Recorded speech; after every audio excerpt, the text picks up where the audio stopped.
if we stop exercise, people say we'll become more fat. What is the concept in that? Can you explain? So దీనికి ఒక్కటే reason ఉంటుంది, reduced calorie burning.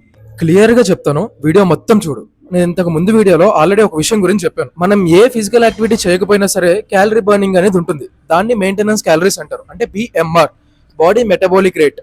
అంటే నువ్వు కూర్చున్నా, నడిచినా, పడుకున్నా, స్నానం చేసినా, ఊపిరి పీల్చుకున్నా, నీ ఆర్గాన్స్ వర్క్ అయినా సరే క్యాలరీ బర్నింగ్ అనేది ఉంటుంది. ఇది పక్కన పెడితే నువ్వు వర్కౌట్ చేసినప్పుడు కూడా క్యాలరీ బర్నింగ్ ఉంటుంది కదా. నీ బిఎంఆర్ వచ్చేసి ఒక 1500 క్యాలరీస్ ఉందనుకో, నువ్వు వర్కౌట్ చేసిన తర్వాత ఒక 500 క్యాలరీస్ బర్న్ చేసావు అనుకో, టోటల్ 2000 క్యాలరీస్ నువ్వు బర్న్ చేస్తున్నావు. సో ఇప్పుడు నువ్వు వెయిట్ లాస్ అవ్వాలనుకుంటున్నావు అనుకో, ఈ 2000 క్యాలరీస్ కి 200-300 క్యాలరీ డెఫిషిట్ లో నువ్వు తీసుకోవాలి. నువ్వు 2000 క్యాలరీస్ బర్న్ చేస్తున్నావు, 1700 క్యాలరీస్ ఇంటేక్ తీసుకుంటున్నావు, వెయిట్ లాస్ మంచిగా అయ్యావు. ఇది ఎప్పుడు నువ్వు జిమ్ లో వర్కౌట్ చేస్తున్నప్పుడు 500 క్యాలరీస్ బర్న్ చేసినప్పుడు, అంటే నీ బిఎంఆర్ ఒక 1500 క్యాలరీస్ బర్న్ చేసినప్పుడు. ఇప్పుడు నువ్వు సడన్ గా వర్కౌట్ మానేసావు, బట్ స్టిల్ 1700 క్యాలరీస్ నువ్వు తింటున్నావు. బట్ నీ వర్కౌట్ వల్ల బర్న్ అయ్యే 500 క్యాలరీస్ లేవు, ఓన్లీ 1500 క్యాలరీస్ మాత్రమే బర్న్ అవుతున్నాయి.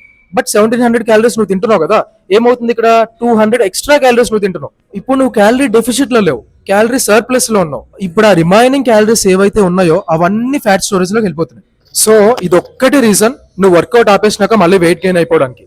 అందుకే చెప్తారా నాయన, ఫిజికల్ యాక్టివిటీ అనేది మన లైఫ్ స్టైల్ ఒక పార్ట్ లా చేసుకోవాలి.